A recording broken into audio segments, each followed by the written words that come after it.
Hi everyone, Aaron here for Zollotech, and this is the new Samsung Galaxy Z Fold7. I thought we'd unbox it, set it up, and take a first look. We'll also compare it with the S25 Ultra and the Z Fold6. Now this starts at $1,999.99 and goes up to $2,419.99. It comes in 256, 512, or 1 terabyte storage options. We have 4 different colors. We have blue shadow, jet black, silver shadow, and mint. Let's go ahead and unbox this and take a look. So you'll see the packaging's already been opened. I received it this way, so let's go ahead and open it up. So I believe this is the blue shadow, which I really like. We'll open it up here. You can see it here. So inside the box, you'll see we have a SIM card, and then of course, we've got our typical paperwork, it seems like. So we can pull this out here. And in the box here, looks like we've got basically a quick start guide, and then maybe a warranty card or just additional information. And then of course we have a cable here. So it looks like we've got USB-C to USB-C. So we'll set that aside and take a closer look at the device itself. We also have a SIM card removal tool as well. So let me pop that out so maybe I can move that over or take a look at it. So here is the Z Fold7 itself. And as you saw, I had an early hands-on first look at this, and this is incredibly thin. So let's go ahead and remove the cover here. Comes off just like that. And let me get all of this out of the way, and we'll take a closer look at this and see how it compares to the current devices. So here is the Galaxy Z Fold7. Let's flip it over, we'll close it, you'll see it picked up a few fingerprints, but let's go around the outside edge and take a look. So you can see how incredibly thin it is. So of course we have our volume button and our power sleep wake button that also functions as a fingerprint sensor. On the bottom, you'll see how thin it is, basically the thinness or a thickness of USB-C, just slightly larger than that, so you can have a frame here. Looks like we have a speaker, we also have a couple microphones. On the hinge side here, it says Samsung, and it's a new sort of redesigned hinge. They're calling it the Armor Flex hinge, and it has a reduced crease as well. So we have more of a water droplet sort of fold for the crease, so it doesn't crease as much, and we'll take a closer look at that in a moment. On the top, you'll see we have our SIM card tray here, along with a couple microphones, and then another speaker. Let's go ahead and pop out the SIM card tray, as we don't have expandable storage, at least in the United States. So let's go ahead and take a look here. And you can see the SIM card tray here. So nothing really different, just a SIM card, and that's all you get as far as that goes. We really haven't had expandable storage in many years with the flagship phones. Now the overall frame is advanced armor aluminum. That doesn't include the volume buttons or the side keys according to Samsung. However, it does have Corning Gorilla Glass Ceramic 2 on the front of the device, and then Corning Gorilla Glass Victus 2 on the back. They've also increased the thickness of the internal display to make it more durable, but it no longer supports the S Pen, so that's one of the downsides. So you can see the crease there, and it's less noticeable when it's turned on, but you can see at different angles. It's pretty decent overall, especially when it's turned on. As far as the thickness, well, first thing here is the S25 Edge. So you know how thin the edge is, you can see how thin it is right here. So incredibly thin side by side.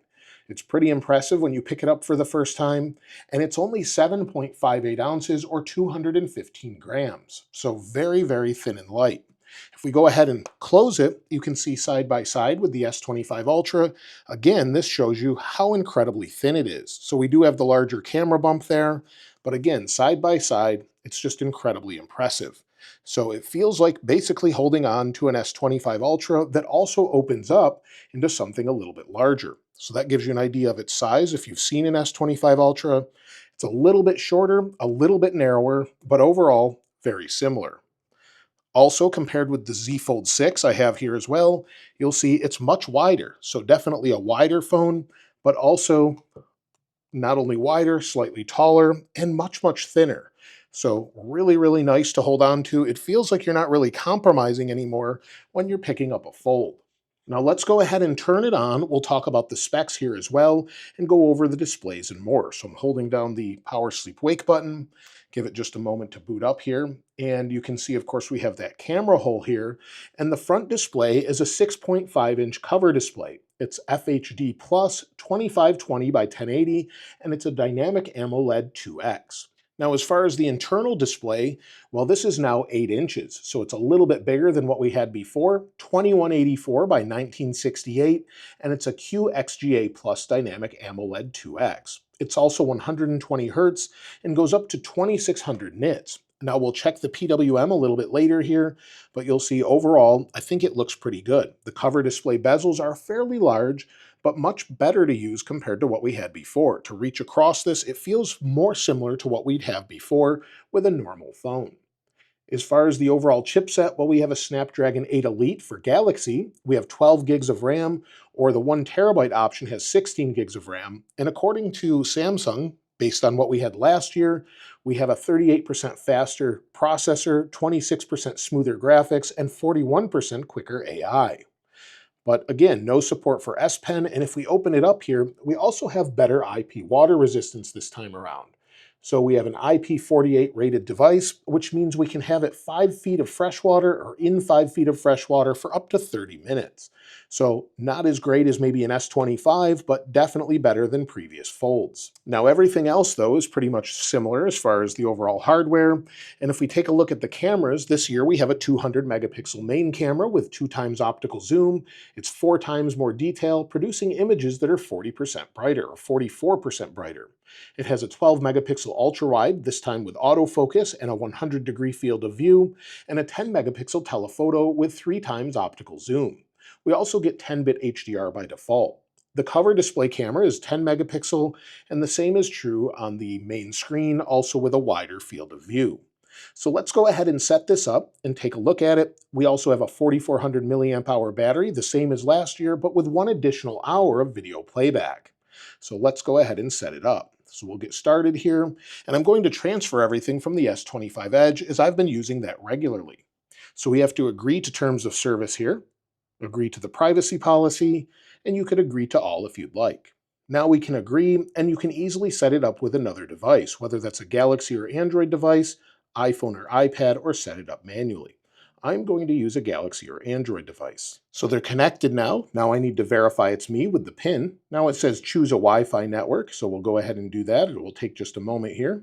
Once we're connected to Wi-Fi, it says getting your phone ready, and now it's checking info. Now it says copy data from your Android device, so we'll go ahead and hit next, and it says just a few moments. Confirm on your other Galaxy S25 Edge with the screen lock. We'll tap next, and it says choose what to restore, so we can restore everything or don't restore anything. We'll go ahead and hit restore now. Then we can set up biometrics, face recognition, or fingerprints. Let's go ahead and do that. We'll put in the screen lock again, tap continue. Then we can register our fingerprint here. So we'll go ahead and hit that here on the side. Looks like right here. And we'll start pressing. You can see that on the side of the device. Now we're set up, we can add another fingerprint or tap next. It says test your fingerprint, works fine, we'll hit done. Now I set up Google services, we'll go ahead and go through Gemini here. And it says go hands-free with Google. We'll tap turn on, and then it says getting your phone ready. This may take a few minutes. So we'll give it a few minutes and see what happens here. Now it's saying Galaxy AI, so it says call assist, writing assist, interpreter, and then we have a bunch of other features we'll talk more about in a moment. Now it's got Bixby, we'll skip using that. I typically use Gemini. And then we have things such as auto blocker, customization service, personal data intelligence. We'll tap agree, and if you don't want to use that, you don't have to select any of those. We'll select dark mode, but you can go light or dark mode. Tap next. And now it's explaining how you should take care of the folding phone. The phone isn't dust resistant. Exposure to small particles such as sand may cause damage.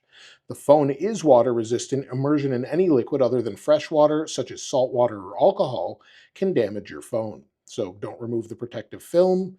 So that's great. We'll tap next, and it says you're all set up. So we'll go ahead and tap home, and you'll see here's the home screen. So this will probably take a while for everything to sort of populate here, and we'll give it a moment for that to complete. And you'll see on the S25 Edge, we're at the camera. Now we have the same background and everything, so we'll make sure that everything transfers. We'll get everything done, and then we'll check for an update. So as you can see, we're currently on Android 16 with OneUI version 8. We have the June 1st security patch, and we should be ready to go. Now you'll see we have this wallpaper here. This is the new Fold wallpaper, but if we go to Wallpaper and Style, Change Wallpapers, you can see the different Fold options with different variations. So we, of course, can basically match the different colors that we have. So maybe for mint, if you have the mint phone, or back to the blue color. We can go back to Done, change wallpapers, and we have generative wallpapers as well. So maybe imagery here, and then we could maybe change this to blue and indigo and hit generate, and it will generate on device. And this is something we've had for a little while on certain devices, but it gives you an idea of how it works. We also have the Now Brief built in, so you'll see it's full screen. We have a couple duplicate options here, so maybe with weather, and then some other news options that may be of interest, although that's not really. And we have additional options as well, such as finding your car. We can have YouTube suggestions and much more. It's getting more robust and having a lot more options for it as well. We also have Gemini that's optimized for a larger display. So if we press and hold, we could share the screen with Live. So let's get out of this and we'll get rid of that to get our option back here. And we've got Gemini Live. We can go to the live camera view here. And so maybe we'll bring in the S25 Edge. What can you tell me about the Samsung Galaxy S25 Edge? Okay, I'm looking at the Samsung Galaxy S25 Edge. It has a sleek design with a metallic frame and a glossy back. The dual lens camera system looks pretty advanced, and the screen is large and vibrant. So that gives you an idea. You can use this along with whatever you're doing here, and you can maybe have it look what's in your refrigerator and suggest something you can make out of the different ingredients. So there's lots of different possibilities, of course, with Gemini, but it's optimized for that larger display. And then we can share the screen with it as well to find out maybe some more information on the display. Something else you can do with the built-in assistant is along with that, maybe you're playing a game. And while I don't have any installed just yet, if you're playing a game, maybe you're stuck in a specific spot, you can get a suggestion but just by using circle to search. So that allows you to do that and get information about it. We also have some different options when it comes to maybe when you're browsing the internet or something along those lines. So if we go here, we'll go to Samsung, maybe we'll go to Samsung's website, and on their website in the top right here, you'll see that it says browse like never before. Browsing Assist uses AI to summarize, translate, read summarized web pages aloud, and tell you the latest news highlights. So we'll tap OK, and then we can summarize this. So let's go ahead and summarize. It's getting all the details here. And now we have the details. So maybe we can copy that. And then we have the option here to have a standard size or detailed size, or we can copy it, move it around, whatever we'd like. So really nice to have this available.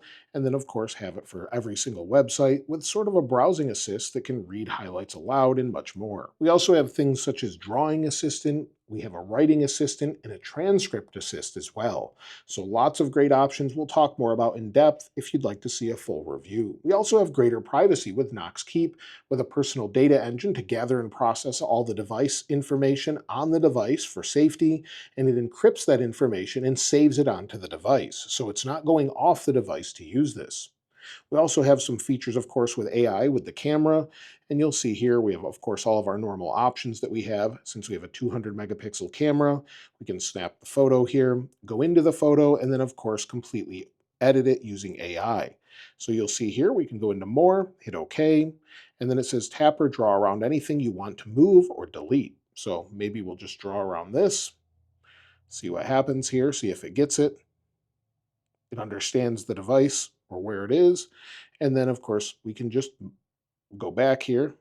We'll go back and then we can move it around. So it could generative fill. We can cut this out of a photo and it works pretty seamlessly. So of course we could delete it as well and it should fill in the background and hit generate and it should fill in the image. So we'll give it just a second here, see what it comes up with.